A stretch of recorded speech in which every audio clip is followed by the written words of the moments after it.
Lieutenant Mark Hanlon never thought cleaning tools would ever become part of his life again.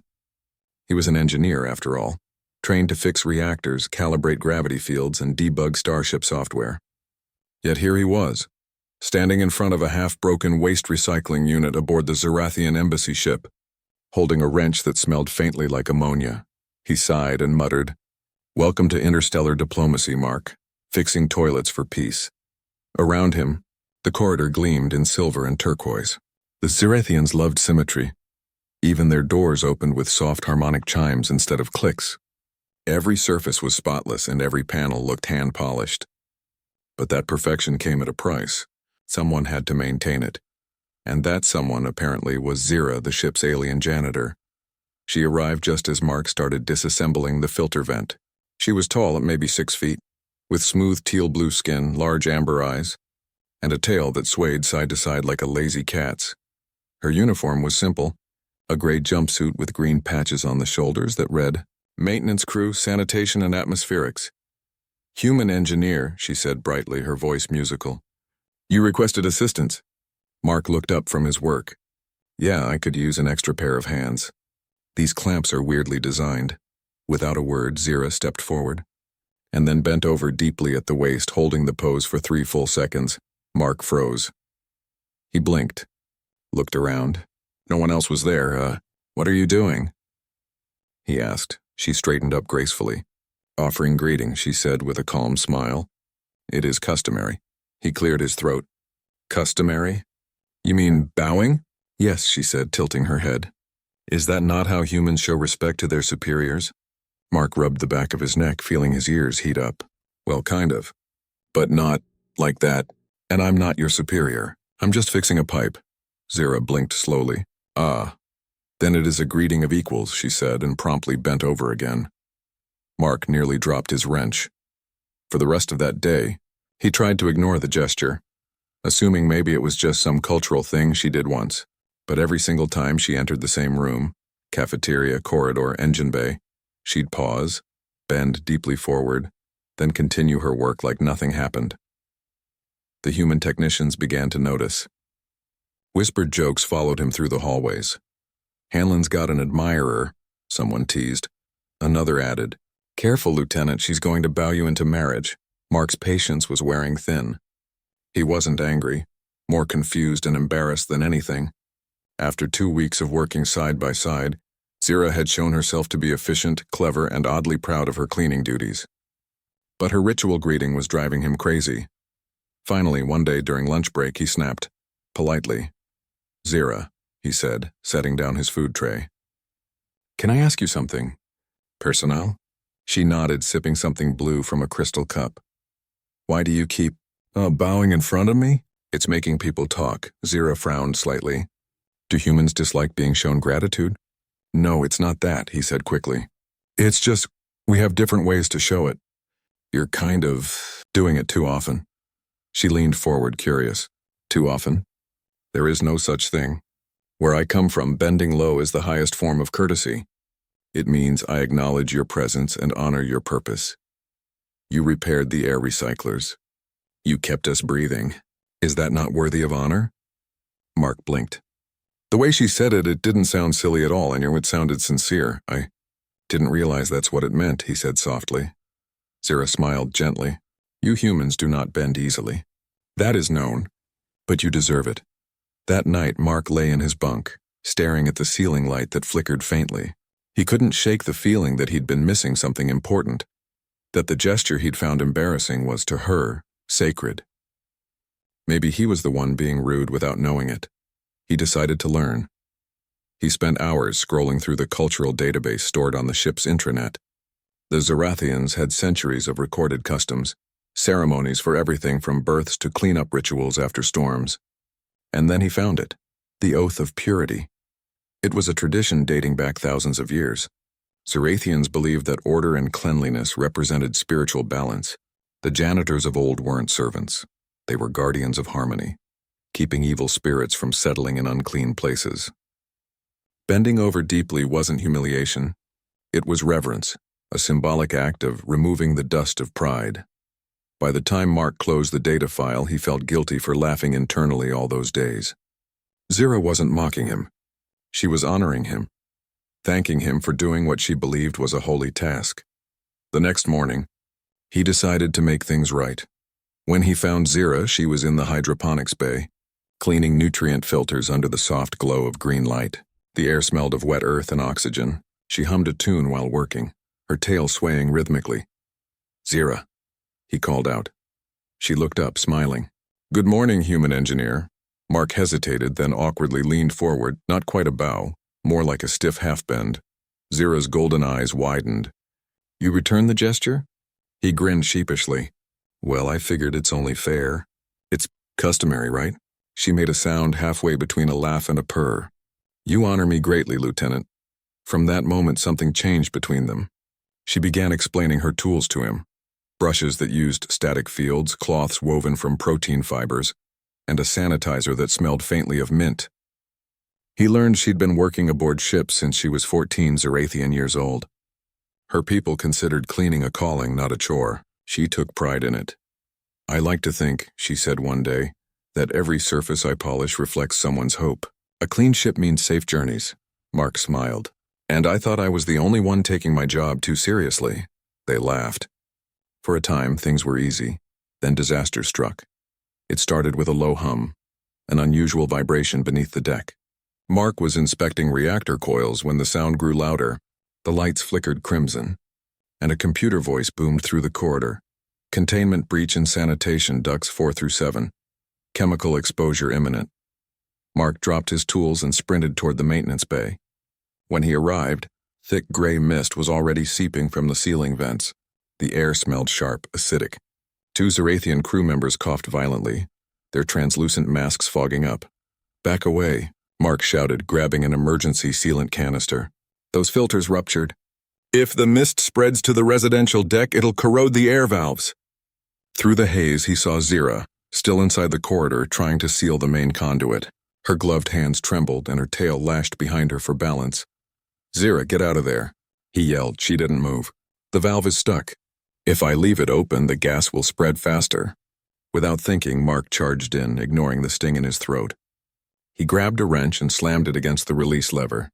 The valve screeched but refused to budge. Zira turned, eyes watering, and together they forced it shut. The sound of grinding metal filled the corridor, followed by a loud hiss. And then silence. When Mark opened his eyes, the mist had stopped flowing. They had done it.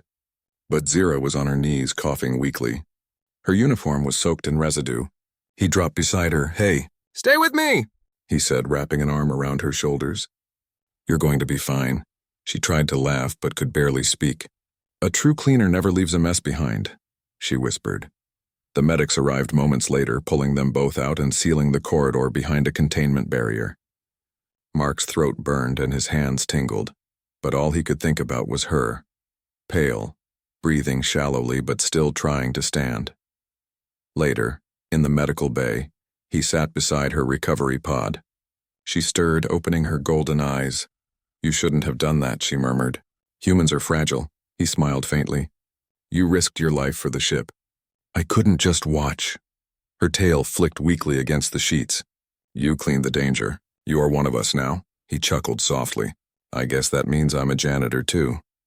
For the first time, Zira's serious expression broke into laughter, a musical sound that filled the quiet med bay. Perhaps the best one we've ever had. Over the next few days, the story spread across the ship. The human engineer who braved the toxic ducts became something of a minor celebrity among the Zerathian crew. Wherever he walked, aliens bowed in deeply, solemnly, just as Zira had. At first, it embarrassed him again, but this time he didn't protest. When Zira was strong enough to walk, she joined him in the cafeteria. As she entered, she bent over deeply again, this time slower, her movements graceful and full of meaning. The entire room watched in respectful silence. Mark smiled, then surprised everyone by returning the gesture properly. The full bow, the way he had seen her do it. The room erupted in applause, Zerathian and human hands alike. From that day on, there was no awkwardness, no misunderstanding. What began as a strange custom became a symbol of unity. Humans and Zerathians started sharing traditions, a handshake here, a bow there. It wasn't about who was right or wrong anymore. It was about learning. Later that evening, as Mark and Zira stood near the viewport watching the stars drift by, she said softly, "You humans change quickly. That is your strength." He looked at her, smiling. "And you teach quickly. That's yours." Zira's tail curled gently. "Perhaps together we will clean the universe of ignorance." He laughed quietly.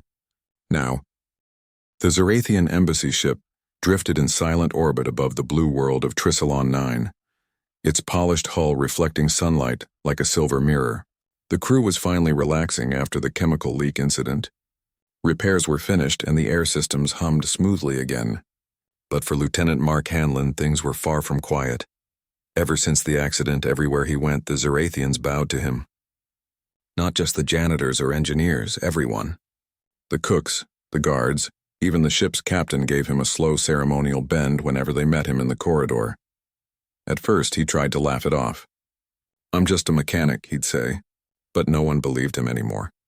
The story of the human who saved the ship by cleaning the poison had spread far beyond the decks. Messages arrived from other ships in the Alliance, calling him the brave cleaner from Earth. He didn't know whether to feel proud or ridiculous. One morning, Zira appeared at his workstation in the engine bay, tail flicking lightly. She looked much better now, healthy and cheerful, though there were faint silver lines across her arms where the chemical burns had healed. "Human engineer," she said, her tone warm. "I bring news from the High Captain." "Oh?" Mark looked up from a console screen. "Good or bad?" "That depends," Zira said mysteriously. "He requests your presence at the command hall immediately." Mark groaned softly. "Please tell me I'm not in trouble," she smiled. "If you are, it will be the most polite punishment in history." The command hall was huge, with translucent walls that looked out into space. Hundreds of holographic banners glowed softly, representing different species of the Galactic Alliance. At the center stood High Captain Raylan, a tall Zarathian with crystalline armor that shimmered like ice. His voice carried across the hall as Mark entered.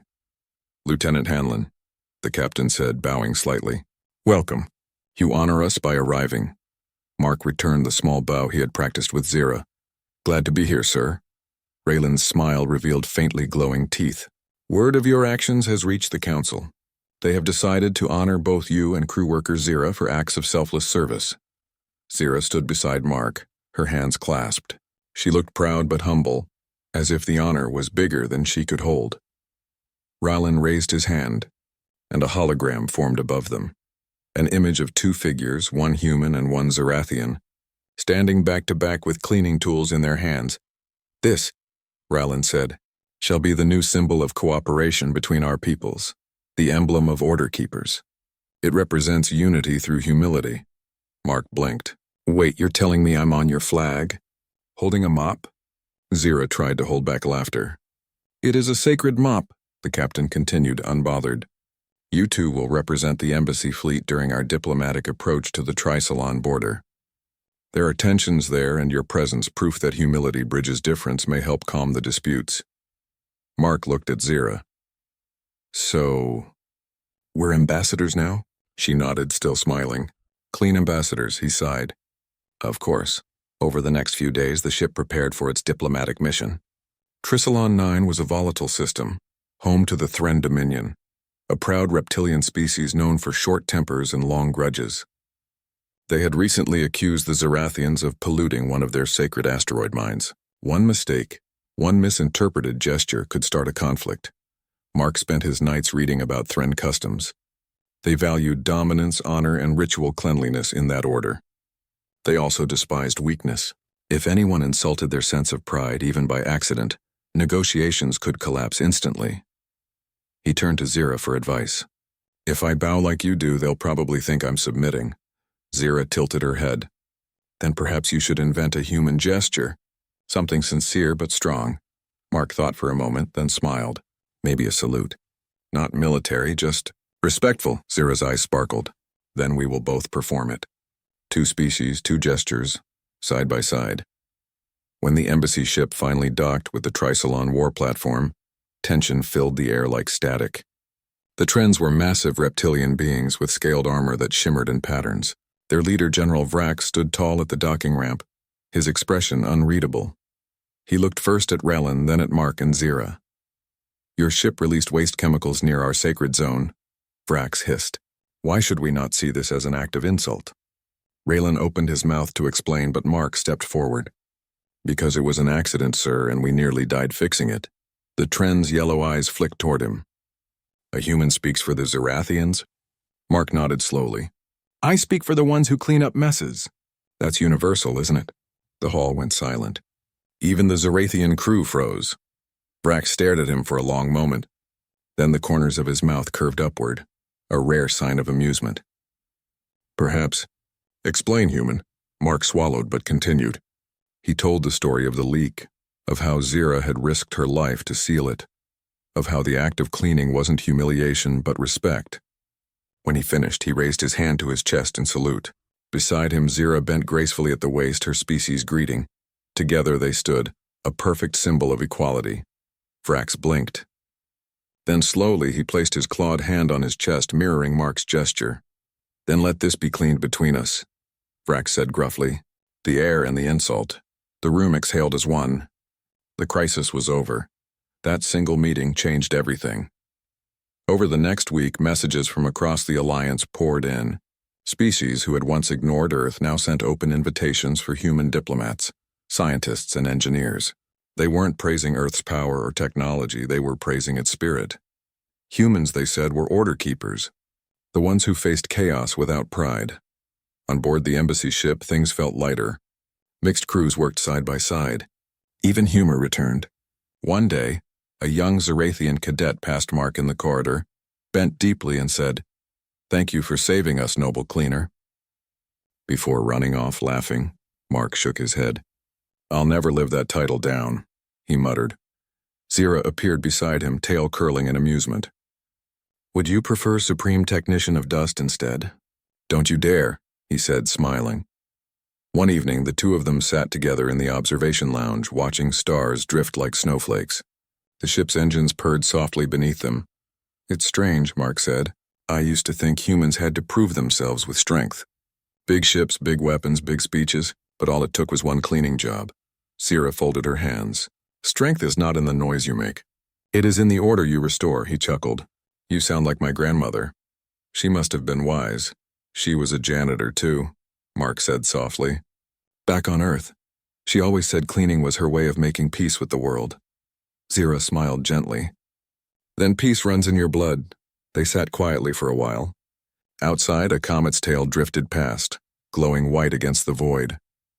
But peace never lasted long in deep space. 3 days later, the embassy ship received a distress signal from the Thren frontier. A mining station had exploded, and debris threatened to fall onto a populated colony below. The station's reactors were unstable. If they collapsed, the entire planet's atmosphere could ignite. The ship went to full alert. Rowland summoned his officers, including Mark and Zira. "The Trends have asked for help," the captain said. "Their systems are failing.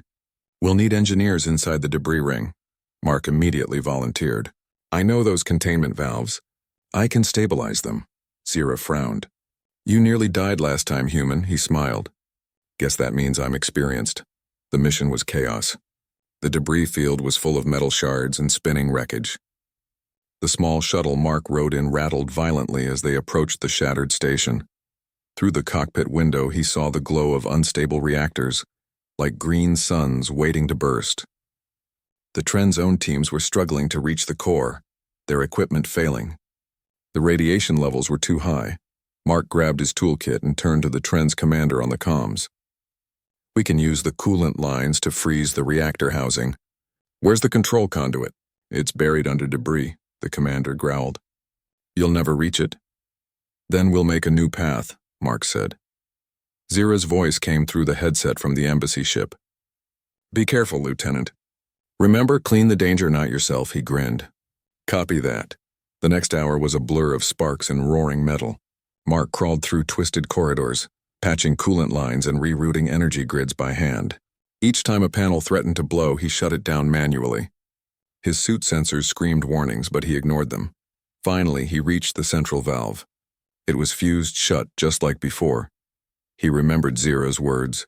"A true cleaner never leaves a mess behind." Mark braced his boots, took a breath, and slammed the wrench. Once, twice, 3 times. The valve cracked open, releasing a blast of vapor. "Coolant flowing," he shouted. "Core temperature dropping." The Trends command center erupted in cheers. Across the comms, he heard Zira's voice trembling with pride. "You did it, Mark. You saved them." He smiled, exhausted. "Just cleaning up again." When he returned to the ship covered in soot and coolant stains, the crew was waiting. The Trends themselves boarded later, bringing gifts, crystals engraved with their emblem. General Vrax approached Mark solemnly. "Human," he said, "you have cleaned more than a reactor. You have cleaned centuries of mistrust." He extended a massive clawed hand. Mark shook it firmly.